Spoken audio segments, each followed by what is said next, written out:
story with the Rashash. He put it in his Gemara.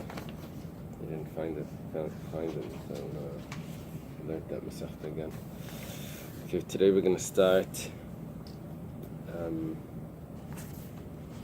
Chaf Amid Bais from the Mishnah.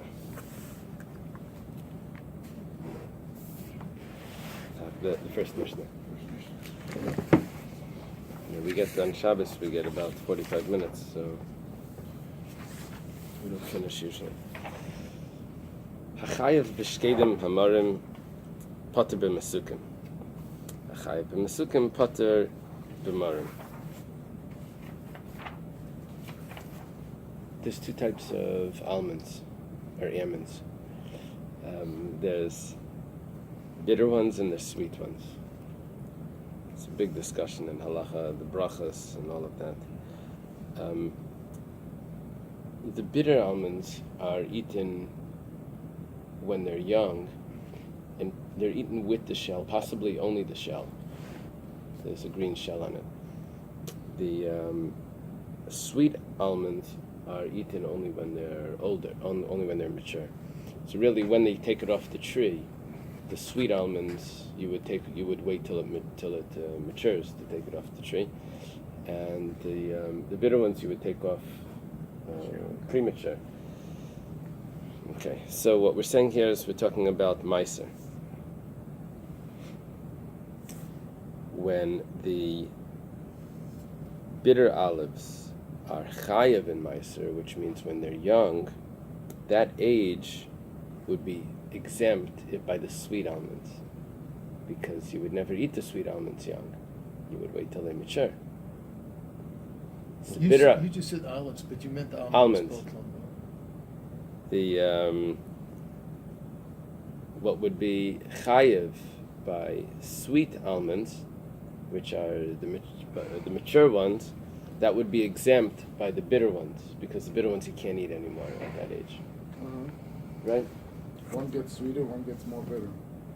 Aha. That's what it says here. As it grows, one gets sweeter, one gets more bitter. Okay. So now, like we do this with all of these Mishnayos, the Bais explains what the halacha is referring to, and then it's going to go back and explain it. Tana Rabbanan. Start in a Bais. Shkedim amarim, the bitter almonds, ketanim, when they're small, chayavin. That's when they're chayav in meiser. Gedolim, when they're large, pturim. That's when they're exempt. The question is, how does the chayav of meiser go off it? If it was chayav in meiser when it was young, then when it matures, how does it become not chayav in meiser? Well, it's already chayav before. What just happened? You just leave it around and then it becomes poter. So the explanation is that you didn't take it. You took it off the tree when it's young. It's chayav and meiser. If you take it off the tree when it's old, then it's poter from meiser. It's not that it had a chayav and lost it. It's a different. We're talking about the same tree, but we're talking about when you harvested it was at a different stage. The almonds that you took off when they were young, they're chayav and meiser. They're not going to lose it, and they don't develop after they're off the tree anyway. So they won't become larger to lose it. It's only if you take it off the tree when it's mature, then it's poter from meiser. Mesukin. What about the sweet almonds? Gedolim are chayavin.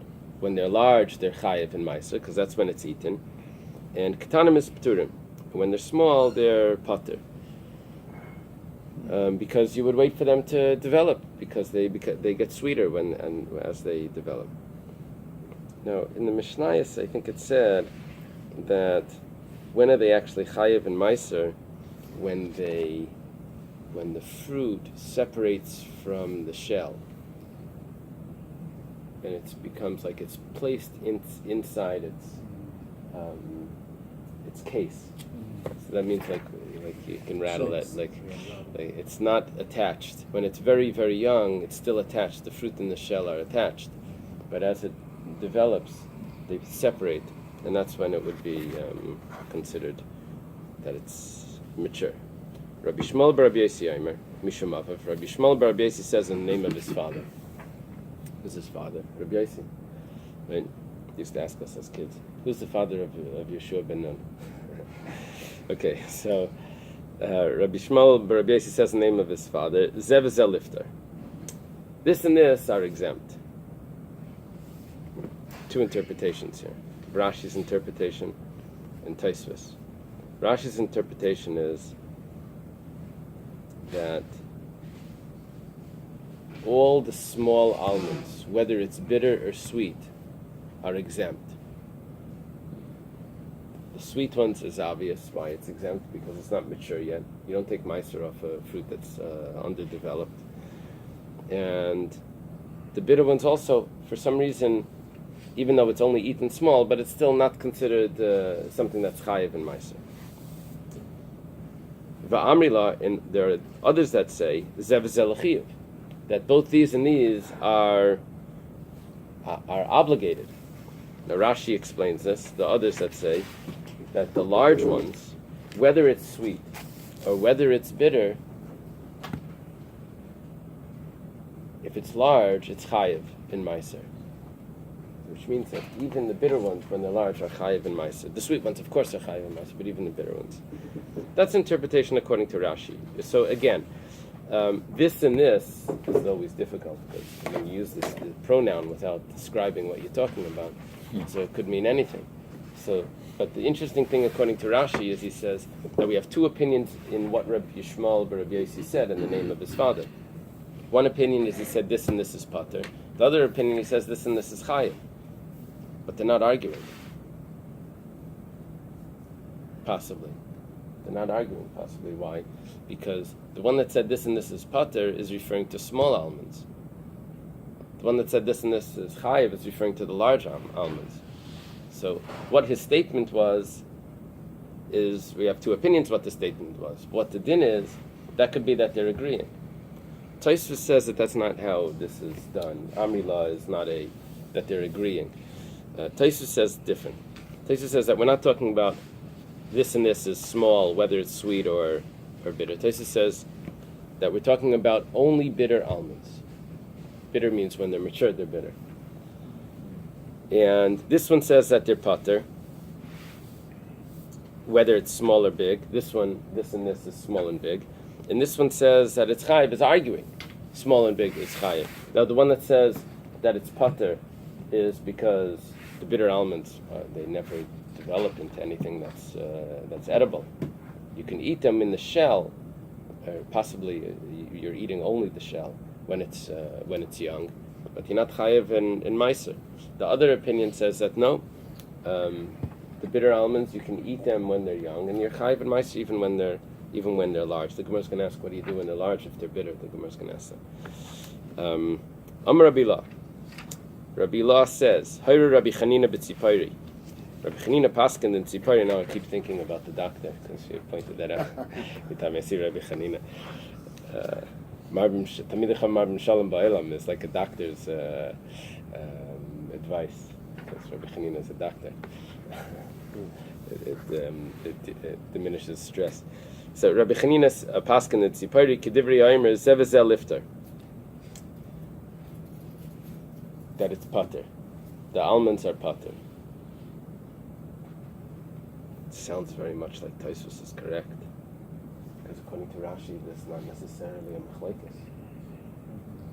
No, this is a raya to Tosfos. But all bitter almonds are pater. All bitter almonds are pater. Okay. Well, Lamandam is lechiyov. According to the opinion, that second opinion that says that this and this is obligated. Possibly it's referring to bitter ones, small and big is obligated. Possibly it's referring to big and sweet. Bitter and sweet is if they're large. It's chayiv. Gedolim l'may chazu. Either way, what are you going to do with the big almonds if they're bitter? Rabbi Yochanan hayal v'yachal l'matkan al yedei ar, that you can cook them, you can roast them, and then so it's the current state. According to Panin or whatever, because you can't eat them raw. Right. There's many foods that you can't eat raw.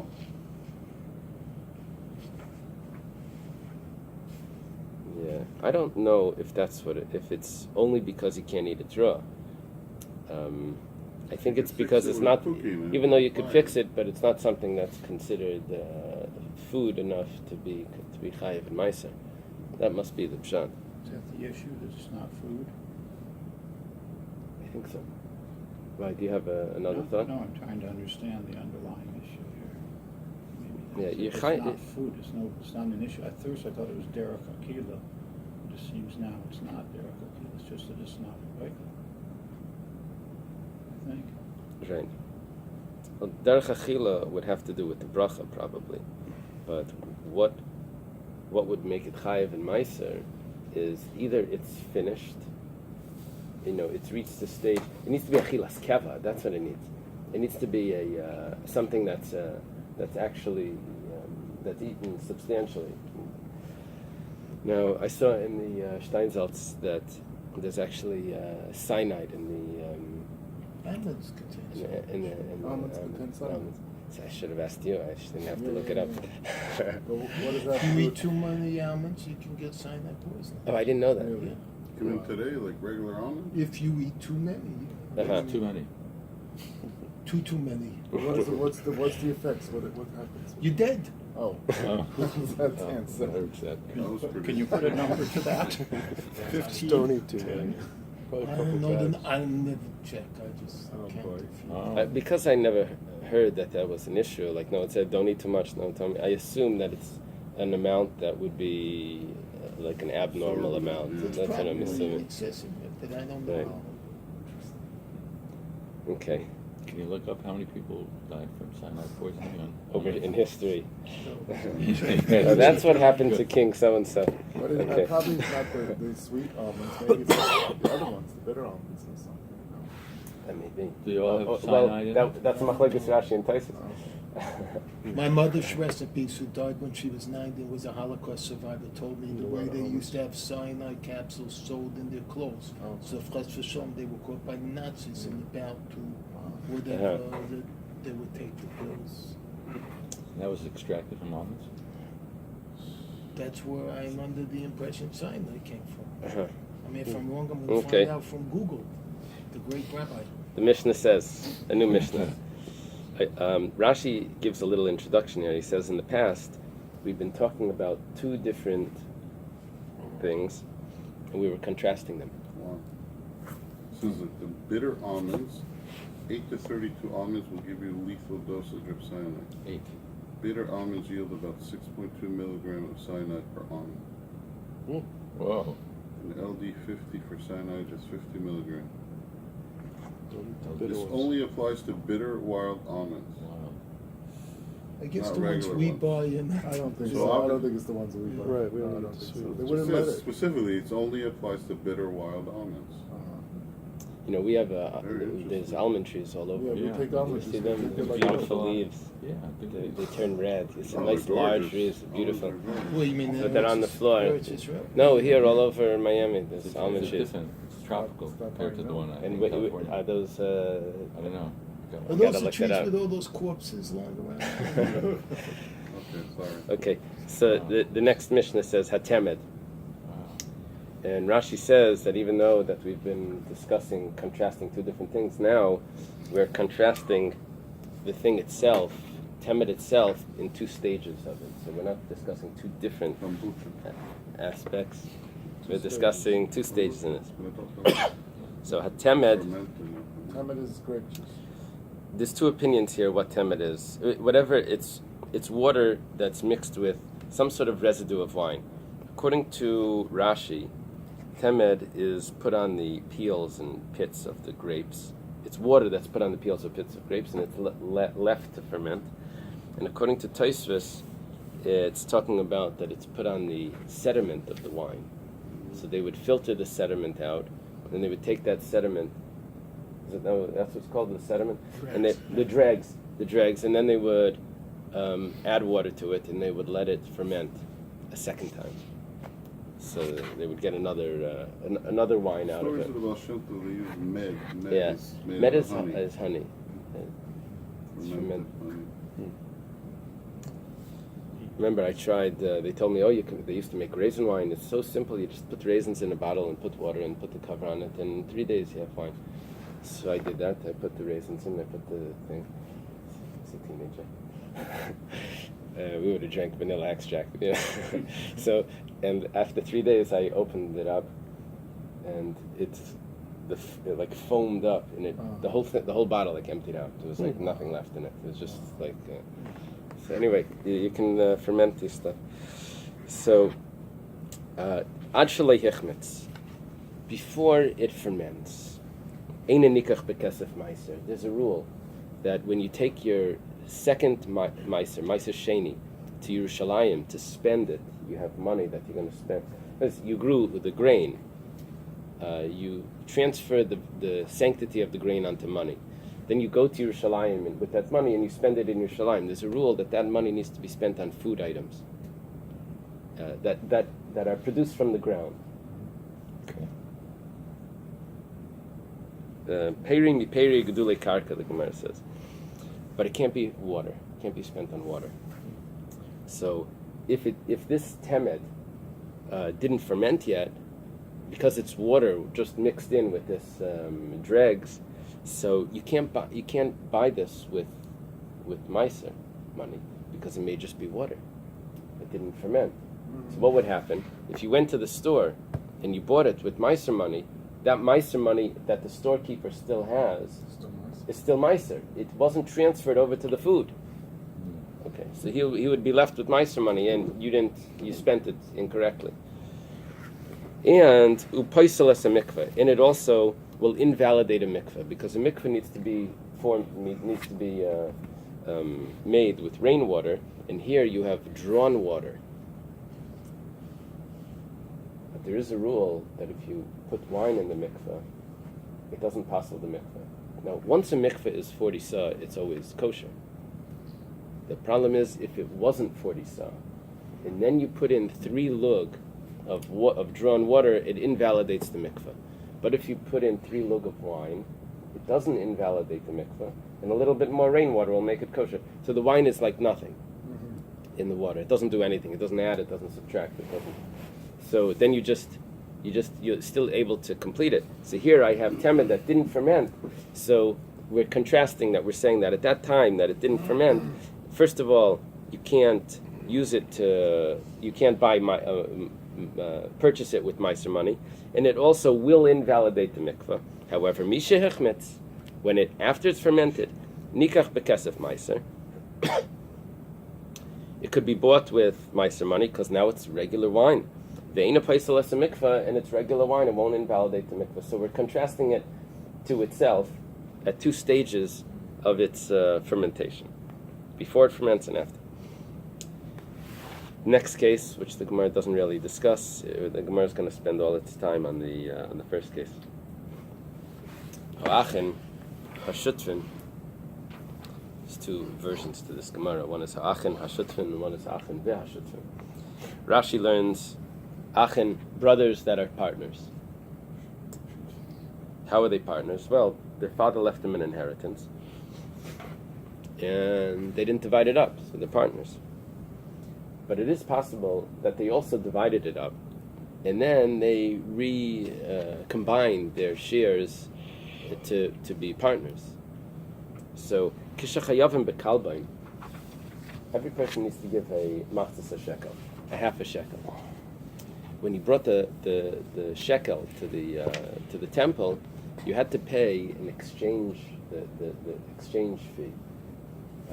That was called a kalban. It was a very small coin that you had to pay. Now, if 2 people brought it together, there's machlokes if they have to pay the exchange fee. It's machlokes the Rambam. The Rambam writes that it's only what the Rambam writes is that you only have to pay the exchange fee if you brought a full coin and you needed change. That's what he says. So the rule would be like this: that if someone brings a coin, a machzis shekel for someone else, he doesn't need to pay the kalban. He only needs to pay On his own. for himself. So, if the two brothers are bringing their coin together, because they never divided up their inheritance, we could view it as if the father is paying it for them. The father's not obligated to give a machzas shekel for the sons, so therefore, if the father is bringing it for someone else, he doesn't need to pay the kalbin. But once the sons divided up the inheritance, even if they've recombined it, but nevertheless they're still obligated to, because it's considered that they're each giving from their own share, the machzas shekel. Then the fathers and Olam Haba be the one you're saying is giving the... Yeah, because it's still from his estate. That's how it's Is viewed. it double taxation? If he already gave his miser. It's already up there. He wouldn't have to give. Once you inherit it, you don't have to give it again? Oh, regarding Meiser, that would be something else. One second. Meiser Behema. Wait for the Meiser Behema. 1 second. So, Kishachayam bekalbain, when they have to pay the kalbain, that means because they divided the inheritance, so they're each paying it from their own shares. So then they're patur mi Meiser Behema. There's a rule that partners don't have to take Meiser Behema. They would have the animals walk through this fence, and the 10th animal they would put a mark on it. They'd say this one is Meiser, this one is the 10th one. So if partners own these animals, the Gemara learns from Sukkim that you don't have to take Meiser. So if they're partners, regular partners, then they have to pay a kalbain for their machzas shekel, but they don't have to take Meiser Behema. Kishachayavim Meiser Behema. If they're obligated in Meiser Behema, why? Because they're not considered partners, it's considered the father's estate. They just happen to be in charge of the father's estate, but we're viewing it still, they never divided it up. So then, they're chayiv in Meiser Behema, but P'turim mi kalban, because the machzas shekel is coming from the father's estate, not from their own. So therefore, they would be, this is the contrast here. 2 stages of partners before it was divided, and after it was after the inheritance was split up, even if it's put back together, that's going to be a difference between if they have to pay a kalbain and if they're exempt from Meiser Behema, or the vice versa. Okay, we go back to the Temed, to the wine story. Mani Masnisin, who is the author of our Mishnah? Lei Rabbi Yehuda v'lei Rabbanan. It's not Rabbi Yehuda and it's not the Rabbanan. The Tanya, it's actually supposed to be the Tanan. The Tanya means it was taught in a Brisa. The Tanan means it was taught in a Mishnah. This is a Mishnah in Meisers. It was taught in a Mishnah. Hametamid. If someone takes the dregs of the wine, v'nasan mayim b'mida, u'matzah kadei midase.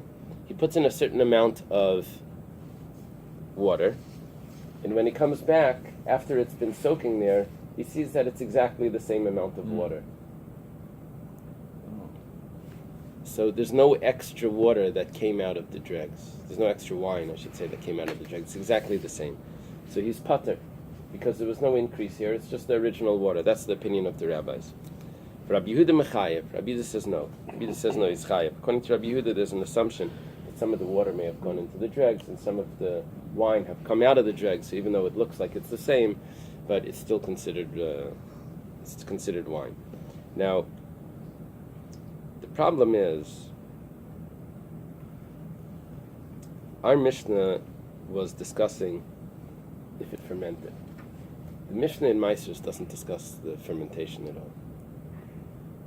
So who is the author of our Mishnah? Irabanan, if it's the rabbis, Afagav the Hichmitz. Why did we say that before it ferments, it's considered water, and after it ferments, it's considered wine? According to the rabbis, it's water even after it ferments, if the same amount came out. We're not discussing if there's different amounts, because then everyone would agree, and that would be an easy answer. You just say that more came out. Oh, because then, if more came out, then maybe, even if it doesn't ferment, so that's why we can't say that. Rabbi Yehuda, and if it's the opinion of Rabbi Yehuda, Afagav delay hechmitz, it's wine even before it ferments. So we don't know who the author is of our Mishnah, because our Mishnah threw in another factor that the Mishnah in Meisers didn't mention, and this factor, who, according to which opinion does this play a role? Amar Rav Nachman, Amar Rabbi Baravua. Rav Nachman says in the name of Rabbi Baravua, and on the top of page Chafav, V'shehichmetz machlekes. Granted, the Mishnah in Meisers doesn't mention hichmetz that are fermented, but that's what we're talking about. The whole machlekes is only after it's fermented. Masnisin Rabbi Yehudi, and our Mishnah is the opinion of Rabbi Yehuda, who says that after it ferments, that's what we're adding in those words, it's considered wine. So, if it didn't ferment, then even Rabbi Yehuda would agree that it's not wine. It's only after it ferments. And then it's going to fit perfectly with Rabbi Yehuda, that before it ferments, it's considered water, and therefore you can't buy it with the meiser money, and it will passel the mikveh. And after it ferments, Rabbi Yehuda's opinion, which we're following in our Mishnah, is that it's considered wine. And the rabbis say that it's water.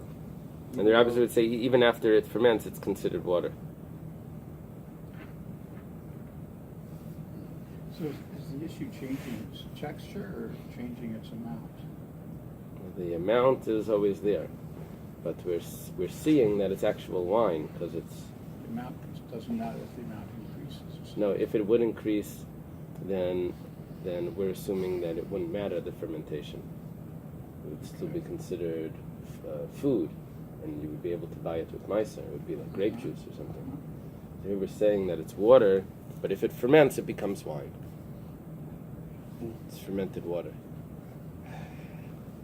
through the dregs.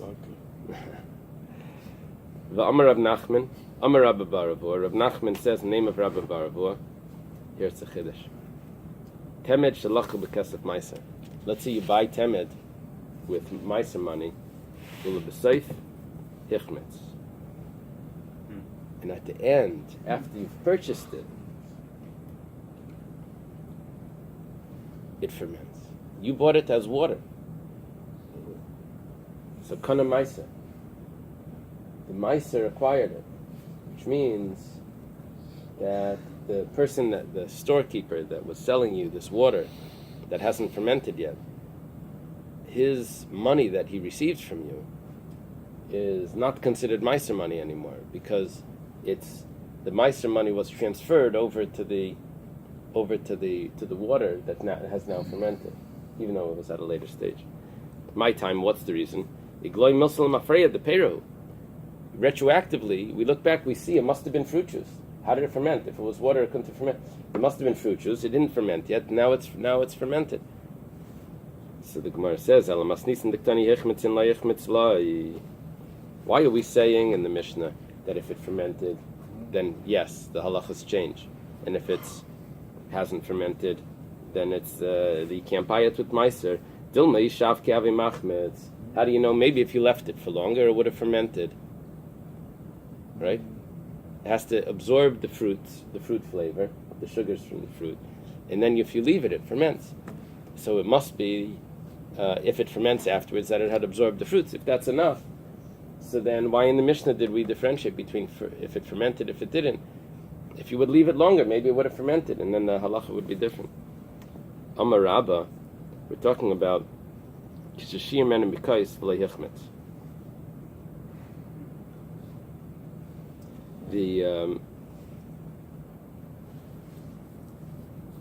The storekeeper had to have kept a little sample, and he watches it to see if it ferments. If that sample of the same mixture ferments, then that would tell us what happens with his meiser money. But here we're talking about in our Mishnah where it doesn't ferment because he kept the sample and he was able to check later. So it doesn't ferment, so then you can't use it for meiser money, and it would also passel the mikveh. All of this was explaining that the Mishnah is the opinion of Rabbi Yehuda, and the machlekes is after it ferments. Rav Amar Hamani Rabbi Yochanan ben Nuri. Rabbi says that our Mishnah is actually a different opinion. It's the opinion of Rabbi Yochanan ben Nuri. Rabbi Yochanan ben Nuri is a contemporary of Rabbi Akiva. The Tanan, as it was taught in the Mishnah, Gimel lugim mayim chaser kurtiv shenafal l'teichen kurtiv yayin umarein kamara yayin.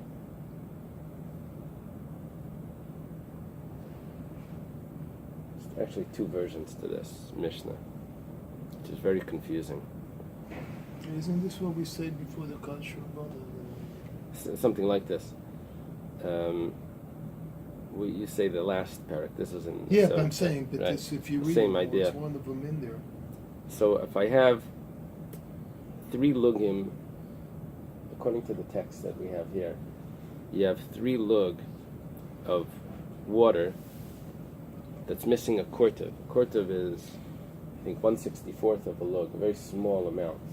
It's really almost 3 lugim, and a drop of wine falls into it to complete the 3 lug. Now all of this water looks like wine.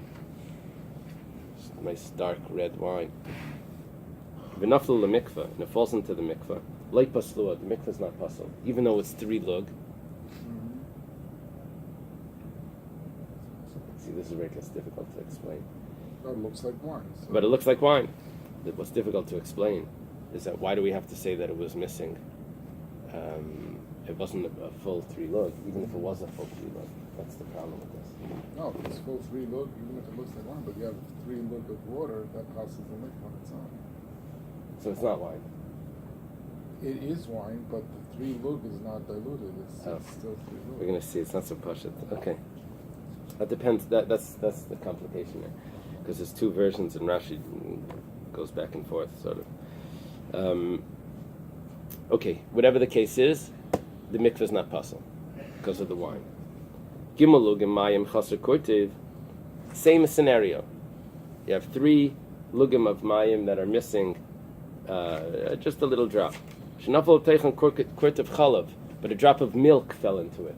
Now the milk doesn't change the color of the water the way wine would.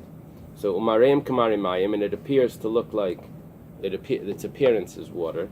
V'nafal l'mikveh, and it falls into the mikveh. Lei paslua, it's still not pasul. Why is it not pasul? Because it wasn't completely water. It was missing. Wow. That's the opinion of the Tanakama. Now Rabbi Yochanan ben Nuri says, Hakol haylach achar amara. Rabbi Yochanan ben Nuri says, no. We follow the appearance. What does it look like? Does it look like water? Then it's water. Does it look like wine? Then it's wine. And 3 lugin, even if it's complete 3 lugin, but